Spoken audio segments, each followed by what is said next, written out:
السلام علیکم ورحمۃ اللہ وبرکاتہ۔ الحمدللہ کفا وسلام علی عبادہ الذین اصطفیٰ، اما بعد۔ محترم ناظرین کرام، آج میری نشست کا موضوع ہے بدعت محرم۔ محرم کا مہینہ اسلامی سال کا پہلا مہینہ ہے۔ محرم کا مہینہ اس لیے آیا کہ ہم اور آپ ہجرت کے مہینے کو یاد کریں، ہجرت کے واقعہ کو یاد کریں اور ذرا سبق حاصل کریں۔ محرم کا مہینہ اس لیے آیا ہے کہ ہم اور آپ محاسبہ کریں کہ بھائی ایک سال ختم ہو گیا، ہم نئے سال کو نئے سرے سے کرنا ہے، تو ہمیں اور آپ کو جوش اور جذبے کے ساتھ تیاری کرنی پڑے گی۔ لیکن کیا ہوتا ہے کہ محرم کے مہینے میں بہت ساری بدعت و خرافات ہیں۔ تو تین طرح کے لوگ پائے جاتے ہیں۔ نمبر ایک رافضی شیعہ اثنا عشری جماعت ہے۔ نمبر دو ناصبی خارجی جماعت ہے۔ نمبر تین بعض سنی مسلمان کیا کرتے ہیں۔ تو یہ تینوں کا جائزہ لیں گے۔ حافظ ابن کثیر رحمۃ اللہ علیہ بیان فرماتے ہیں کہ خاص طور پر رافضی شیعہ اثنا عشری جماعت کے بارے میں نوحہ کرنا، ماتم کرنا، تعزیہ منانا، سوگ منانا، مرثیہ پڑھنا، کچھ صحابہ کرام کو گالیاں دینا، یہ ان لوگوں کا شیوا ہے۔ البدایہ والنہایہ جلد نمبر 8 صفحہ نمبر 599 میں ہے، رافضہ نے بنی بویا کے دور حکومت میں غلو سے کام لیا۔ 400 ہجری کے لگ بھگ یہ بات تھی کہ بغداد کے اندر عاشورہ میں ڈھول بجانے کا، دکانوں کو بند کرنے کا لوگوں کے لیے تھا کہ روئیں، ماتم کریں، اور اس کے ذریعے بنی امیہ کی حکومت کو ذلیل کرنا تھا، کیونکہ انہی کے دور حکومت میں حسین رضی اللہ تعالیٰ عنہ شہید ہوئے تھے۔ محرم کا مہینہ 61 ہجری کربلا کے میدان میں حسین رضی اللہ تعالیٰ عنہ اپنے 72 ساتھیوں کے ساتھ شہید ہو گئے۔ یہ انتہائی حساس موضوع ہے کیونکہ نبی صلی اللہ علیہ وسلم کے نواسے سے ان کا تعلق ہے۔ شیعہ کے یہاں عقیدہ معصومیت ہے، یعنی ان کے جو 12 امام جو بنائے ہوئے ہیں ان کو وہ لوگ معصوم عن الخطا کہتے ہیں، غلطیوں سے پاک کہتے ہیں۔ لیکن ہم اہل سنت والجماعت کہتے ہیں کہ معصوم عن الخطا، غلطیوں سے پاک صرف اور صرف نبی صلی اللہ علیہ وسلم کی ذات ہے۔ ہم ابو بکر صدیق رضی اللہ تعالیٰ عنہ کو بھی معصوم عن الخطا نہیں مانتے، عمر فاروق رضی اللہ تعالیٰ عنہ کو ہم اہل سنت والجماعت نہیں مانتے، عثمان غنی رضی اللہ تعالیٰ عنہ کو معصوم عن الخطا ہم اہل سنت والجماعت نہیں مانتے، علی رضی اللہ تعالیٰ عنہ کو معصوم عن الخطا، غلطیوں سے پاک ہم اہل سنت والجماعت نہیں مانتے، فاطمہ رضی اللہ تعالیٰ عنہا کو معصوم عن الخطا، غلطیوں سے پاک ہم اہل سنت والجماعت نہیں مانتے، حسن اور حسین رضی اللہ تعالیٰ عنہ کو غلطیوں سے پاک، معصوم عن الخطا ہم اہل سنت والجماعت نہیں مانتے ہیں۔ اب آئیے ذرا غور کرتے ہوئے چلیں محرم کے اندر کیسی بدعات ہے۔ تعزیہ بنانا، حسین رضی اللہ تعالیٰ عنہ کا روضہ بنایا جاتا ہے لکڑی کا، پھر اسی طریقے سے اس کے اندر اس طریقے سے اوراق کا استعمال ہوتا ہے۔ دیکھ لیجئے مختلف قسم کے اوراق کا استعمال ہو رہا ہے۔ مصیبت کے وقت صبر کو یہ تعزیت کہا جاتا ہے، لیکن حسین رضی اللہ تعالیٰ عنہ کا روضہ بنانا، رنگ برنگے کاغذوں سے بنانا، افسوس کے ساتھ کسی نے طنز کرتے ہوئے کہا ہے، تعزیہ کو دیکھ کر پنڈت نے یہ کہا، مندر کا تو نے میرے نقشہ چرا لیا، کاغذ میں جب حسین کو تو نے بنا لیا تو پتھر کے دیوتا میں خدا کیوں نہ آئے گا۔ تو افسوس کی بات ہے۔ یاد رکھیے گا، تعزیہ بنانا حرام ہے، لیکن مصیبت میں تعزیت کرنا، دلاسا دینا، یہ سنت ہے۔ جو لوگ تعزیت یعنی زیارت حسین کر رہے ہیں رضی اللہ تعالیٰ عنہ اور اپنی تکلیف ان کے سامنے رکھتے ہیں، ان سے مصیبت کو ختم کرنے کے لیے دعا کرتے ہیں، وہ صحیح نہیں ہے۔ سورہ صافات سورہ نمبر 37 آیت نمبر 95-96، قال افتعبدون ما تنحتون واللہ خلقکم وما تعملون، کہا تم لوگ اس کی عبادت کرتے ہو جس کو تم خود اپنے ہاتھ سے بناتے ہو، جبکہ اللہ ہی نے تم کو پیدا کیا اور اس چیزوں کو بھی جس کو تم اپنے ہاتھ سے بناتے ہو۔ یاد رکھیے گا، سب کی مراد پوری کون کرتا ہے؟ اللہ۔ دنیا کے اندر کسی کے اندر طاقت میں مراد پوری کر دے۔ ادعونی استجب لکم، سورہ مومن سورہ نمبر 40 آیت نمبر 7، مجھے ہی پکارو میں تمہاری پکار کو سنتا ہوں۔ تعزیت کے بارے میں احمد رضا خان صاحب کہتے ہیں، عرفان شریعت جلد نمبر 1 صفحہ نمبر 15، تعزیہ کے آثار کو دیکھ کر اعراض اور روگردانی کریں، اس کی طرف دیکھنا ہی نہیں چاہیے۔ اب دیکھیے احمد رضا خان صاحب یہ کہتے ہیں، تعزیہ داری صفحہ نمبر 15 میں کہتے ہیں، تعزیہ بنانا، اس پر نظر و نیاز کرنا اور امید کے ساتھ جانا کہ بھئی مراد پوری ہوگی، کہتے ہیں کہ یہ سب جتنی بھی چیزیں ہیں یہ صحیح نہیں ہیں، یہ ممنوع ہے اور ناجائز ہے۔ دیکھا آپ نے، محرم کے مہینے میں نوحہ اور ماتم ہے، ماتمی لباس پہنتے ہیں، نوحہ ماتم کرتے ہیں، کالے لباس پہنتے ہیں، سینے کو پیٹتے ہیں اور زنجیر سے پورے پیٹ کو لہو لہان کر لیتے ہیں، خون خون کر لیتے ہیں۔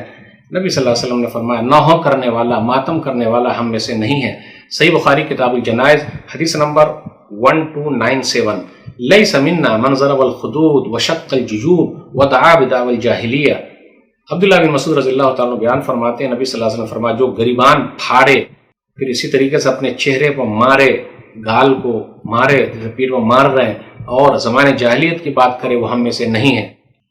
سوگ منانے کے بارے میں احمد رضا خان صاحب سے پوچھا گیا، احکام شریعت جلد نمبر 1 صفحہ نمبر 127، کہ بعض اہل سنت والجماعت عشرہ محرم میں نہ تو دن بھر کی روٹی پکاتے ہیں، نہ جھاڑو دیتے ہیں، کہتے ہیں تازیہ کو دفن کرنے کے بعد روٹی پکائی جائے گی، ان 10 دنوں میں کپڑے بھی نہیں اتارتے، ماہ محرم میں کوئی شادی بیاہ نہیں کرتے۔ جواب دیا گیا تینوں باتیں سوگ ہیں اور سوگ حرام ہے۔ آج دیکھ لیجئے شین کا اثر سین کو ہو گیا ہے، شیعوں کا اثر سنیوں پر ہو گیا ہے، اس لیے محرم کے مہینے میں شادی بیاہ نہیں کر رہے، افسوس کی بات ہے۔ مرثیہ خوانی کرنا، ماہ محرم کی مناسبت سے جگہ جگہ مرثیہ خوانی کا اہتمام کیا جا رہا ہے۔ عرفانی شریعت جلد نمبر 1 صفحہ نمبر 16 پر امام احمد رضا خان صاحب سے پوچھا گیا، فرماتے محرم شریف میں مرثیہ خوانی شریعت میں جائز ہے یا نہیں؟ فرمایا ناجائز ہے، وہ مناہی و منکرات سے پر ہوتے ہیں۔ اسی طریقے سے محرم کے مہینے میں ذکر شہادت کے لیے مجالس کا انعقاد کرنا، مجلسیں لگانا، ماتم کرنا، واقعات کو بڑھا چڑھا کے پیش کرنا، حقیقت میں جو لوگ ایسا کام کر رہے ہیں وہ صحیح نہیں ہے۔ آپ دیکھ لیجیے محرم کے مہینے کو رنج و غم کا مہینہ کہا جاتا ہے، کسی حدیث میں لکھا ہوا ہے، نبی صلی اللہ علیہ وسلم نے کہا ہے کہ رنج و غم کا مہینہ ہے، قرآن کریم میں لکھا ہوا ہے، تو کیوں ہم اور آپ ایسا کہتے ہیں؟ اس لیے آپ دیکھیے گا چھوٹے چھوٹے بچوں کو بھی پیٹھ پر مارا جاتا ہے، خون خون کیا جاتا ہے، لہو لہان کیا جاتا ہے۔ آپ گلی سے گزر جائیے وہاں خون خون ہے، کتنی پریشانی ہے۔ شادی ایک عبادت ہے اور عبادت کسی بھی مہینے میں کر سکتے ہیں، کوئی حرج کی بات نہیں۔ محرم کے مہینے میں حسین رضی اللہ تعالیٰ عنہ کے نام پر جگہ جگہ پانی کی سبیلیں لگائی جاتی ہے۔ محرم کے مہینے میں کھانا کھلانے کو ثواب کا کام سمجھا جاتا ہے۔ 10 محرم کو کاروبار اور روزی میں تنگی کا تصور رکھا جاتا ہے۔ محرم کے مہینے میں قبرستان کی زیارت کو ضروری سمجھا جاتا ہے۔ یہ سب کہاں سے لیا ہے بھائی؟ یاد رکھیے گا صبر کب ہے؟ جب مصیبت کا پہلا جھٹکا لگے۔ انما الصبر عند الصدمۃ الاولی، صحیح بخاری کتاب الجنائز حدیث نمبر 1283، کہ اصل صبر تو وہ ہے کہ پہلے جھٹکے ہی میں آدمی صبر کر لے۔ ہم اہل سنت والجماعت حسین رضی اللہ تعالیٰ عنہ کی شہادت کو تقدیر کا فیصلہ سمجھ کے صبر سے کام لیتے ہیں۔ میرے بھائیو، سب سے بڑی مصیبت نبی صلی اللہ علیہ وسلم کا دنیا سے چلے جانا ہے، تو ہم مسلمان تقدیر کا فیصلہ سمجھ کر صبر سے ہیں، اور 3 دن سے زیادہ سوگ نہیں منا سکتے۔ ہاں بیوی ہے تو اس کے لیے الگ حکم ہے۔ پہلے خلیفہ ابو بکر صدیق رضی اللہ تعالیٰ عنہ دنیا سے رخصت ہوئے، صبر کر رہے ہیں۔ عمر فاروق رضی اللہ تعالیٰ عنہ شہید ہوئے، ہم نے صبر کیا۔ عثمان غنی رضی اللہ تعالیٰ عنہ کا 40 دن تک پانی بند کیا گیا، ہم نے صبر کیا، وہ بھی شہید ہو گئے۔ پھر اسی طرح حسن اور حسین رضی اللہ تعالیٰ عنہ کے ابا علی رضی اللہ تعالیٰ عنہ شہید ہوئے، ہم نے صبر سے کام لیا۔ تو اہل سنت والجماعت کا عقیدہ ہے 3 دن سوگ منانا، اس کے علاوہ نہیں۔ ادھر تو کچھ لوگ سوگ مناتے ہیں، دوسری طرف ناصبی اور خوارجی لوگ ہیں، وہ لوگ کیا کرتے ہیں؟ خوشیاں مناتے ہیں، نعوذ باللہ۔ علی رضی اللہ تعالیٰ عنہ کی شہادت پر خوشی مناتے ہیں، حسین رضی اللہ تعالیٰ عنہ کی شہادت پر خوش ہوتے ہیں، یہ ناصبی اور خارجی لوگ ہیں۔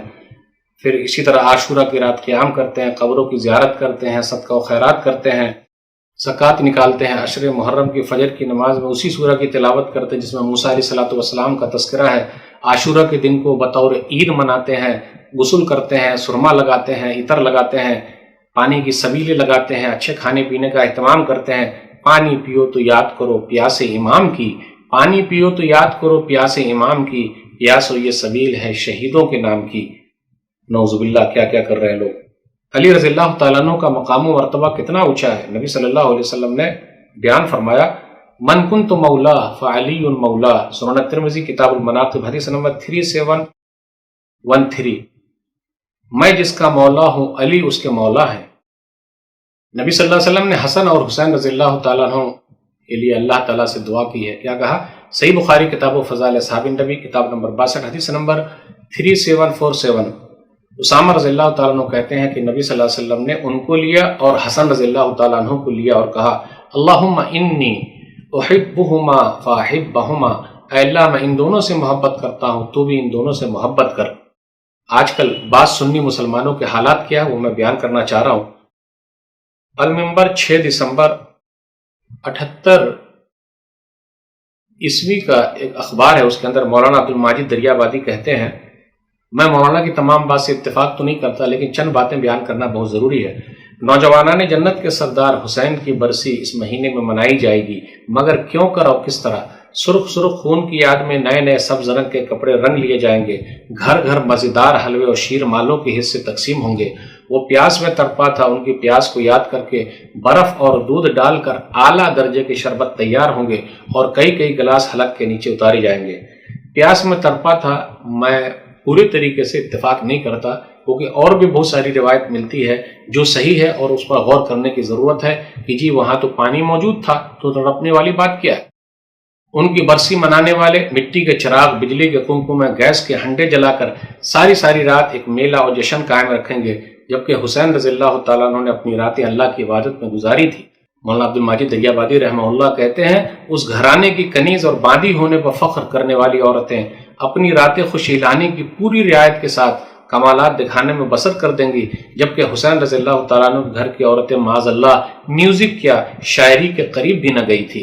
آج ان کے نام پر پورے 10 دن ہر گلی کوچے میں ڈھول اور تاشوں کے شور سنائی دیں گے، جبکہ حسین رضی اللہ تعالیٰ عنہ کے کان میں ساری عمر باجے کی آواز نہ پڑی ہو۔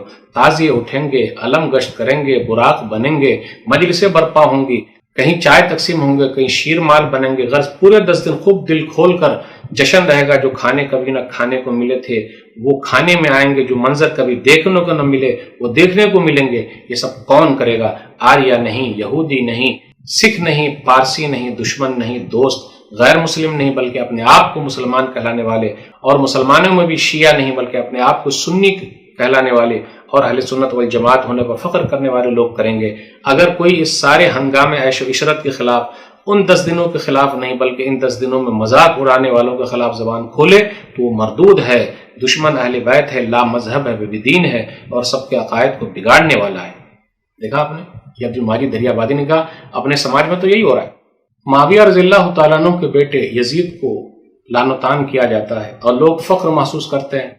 یاد رکھیے گا، کسی شاعر نے تو کہا، قتل حسین اصل میں مرگ یزید ہے، اسلام زندہ ہوتا ہے ہر کربلا کے بعد۔ یہ صحیح نہیں ہے، اسلام اس کے بعد تو اور کئی حصے میں بڑھ گیا۔ کربلا کا واقعہ نہ قرآن میں ہے نہ حدیث میں ہے، پھر بھی سب سے زیادہ یہ مسئلہ اہم بنا ہوا ہے۔ کوئی مائی کلال ایک روایت بتا سکتا ہے کہ حسین رضی اللہ تعالیٰ عنہ نے کبھی بھی یزید کو پلید کہا تھا؟ کسی ایک صحابی نے یزید کو فاسق و فاجر کہا تھا؟ کیا حسین رضی اللہ تعالیٰ عنہ نے کہا تھا کہ میں یزید کے ہاتھ پہ بیعت نہیں کروں گا کیونکہ وہ یزید شرابی ہے، کبابی ہے، جواری ہے؟ تو یہ سب چیزیں کہاں سے آ گئی ہے؟ یہی نہ کہا جائے شین سے سین متاثر ہو گیا ہے۔ میرے بھائیوں، ہمیں اور آپ کو سب سے پہلے محبت ہے علی رضی اللہ تعالیٰ عنہ سے، لیکن اس کے بعد معاویہ رضی اللہ تعالیٰ عنہ صحابی رسول، ان سے محبت ہے۔ ہمیں اور آپ کو محبت ہے حسین رضی اللہ تعالیٰ عنہ سے، لیکن مومن ہونے کی بنیاد پر یزید رحمہ اللہ سے بھی محبت ہے۔ کیوں؟ ان کے بارے میں بہت ساری چیزیں آئی ہے جس پر غور کرنے کی ضرورت ہے، اور حق بات کو بیان کرنا یہ سب سے اہم چیز ہے۔ آئیے دیکھیں صحیح بخاری کتاب الجہاد والسیر حدیث نمبر 2924، یزید بن معاویہ غزوہ قسطنطنیہ پر حملہ کرنے والی خوش نصیب فوج کے امیر تھے۔ اول جیش من امتی یغزون مدینہ قیصر مغفور لهم، کہ میری امت کا لشکر جو قیصر کے شہر قسطنطنیہ پر حملہ کرے گا سب کے سب بخش دیے جائیں گے۔ حافظ ابن حجر رحمۃ اللہ علیہ کیا بیان فرماتے ہیں؟ فتح الباری بخاری شریف کی سب سے بہترین شرح ہے، تو کیا حافظ ابن حجر رحمۃ اللہ علیہ یزیدی ہو گئے؟ کہتے ہیں فتح الباری کے اندر حدیث نمبر 2924 کے تحت فیہ منقبۃ لولدہ یزید لأنہ اول من غزا مدینہ قیصر، کیونکہ اس حدیث کے اندر معاویہ کے بیٹے یزید کی فضیلت ہے کیونکہ وہ پہلے شخص تھے جن کی کمانڈری میں قسطنطنیہ فتح ہوا ہے۔ حافظ ابن کثیر رحمۃ اللہ علیہ بیان فرماتے ہیں 352 ہجری کا واقعہ ہے، کہتے ہیں کہ یہ بدعتیں اسی وقت داخل کی گئی ہیں 352 ہجری میں۔ حافظ ابن کثیر رحمۃ اللہ علیہ نے کہا البدایہ والنہایہ جلد نمبر 11 صفحہ نمبر 292 میں کہ سب سے پہلے معز الدولہ بن بویا، اللہ کی لعنت ہو، اس نے حکم دیا کہ مارکیٹ کو بند کر دیا جائے، اس نے حکم دیا کہ عورتیں بال کھلا رکھیں۔ معز الدولہ نے یہ حکم دیا کہ بغداد کے اندر زیب و زینت کا اظہار کیا جائے، مارکیٹ کو کھولا جائے، پھر ڈھول باجے کا اہتمام کیا جائے، آگ جلایا جائے۔ میرے بھائیوں، تو محرم کے مناسبت سے ہمیں اور آپ کو یہ ملا ہے کہ 3 دن کے روزے رکھنا، 9، 10، 11 کو، اس کے علاوہ کوئی بھی چیز ہمیں نہیں ملی ہے۔ ہمیں اور آپ کو اس سے بچنا ہے، بدعت و خرافات سے دور رہنا ہے۔ اور یاد رکھیے گا، کسی کو ہم اور آپ گالی دیتے ہیں، اگر وہ اس کا حقدار نہیں ہے تو وہ گالی ہمیں لوٹ کر چلی آئے گی اور ہم ہی مردود ہو جائیں گے اور ہم پر ہی لعنت اور پھٹکار ہوگی، ہم ہی کافر ہو جائیں گے۔ اس لیے کسی کو کافر، منافق، مشرک نہ کہے۔ قبر میں نہیں پوچھا جائے گا کہ حسین رضی اللہ تعالیٰ عنہ کی محبت میں یزید کو برا بھلا کہا کہ نہیں کہا، نہیں کہا جائے گا۔ بھئی یہ امتیں گزر گئی، ان کا عمل ان کے ساتھ، اور حسین رضی اللہ تعالیٰ عنہ تو نوجوانان جنت کے سردار ہیں، تب اور کیا چاہیے؟ وہ جنت کے اندر ہے نا، تو ہم اور آپ کیوں اپنی زبان کو خراب کریں؟ کیا ہم اور آپ ان کے زمانے میں تھے؟ تو میرے بھائیوں، بدعت و خرافات سے دور رہیے۔ وما آتاکم الرسول فخذوه وما نهاکم عنہ فانتهوا واتقوا اللہ ان اللہ شدید العقاب۔ سورہ حشر سورہ نمبر 59 آیت نمبر 7۔ رسول جو دیں اس کو لے لو اور جس سے منع کریں اس سے رک جاؤ، اللہ سے ڈرتے رہو، بے شک اللہ سخت پکڑ کرنے والا ہے۔ اللہ سے دعا ہے کہ اللہ تعالیٰ ہم لوگوں کو صحیح سمجھ عطا فرمائے، کتاب و سنت پر چلنے کی توفیق دے، اللہ بدعت و خرافات سے دور رکھے، آمین۔ والسلام علیکم ورحمۃ اللہ وبرکاتہ۔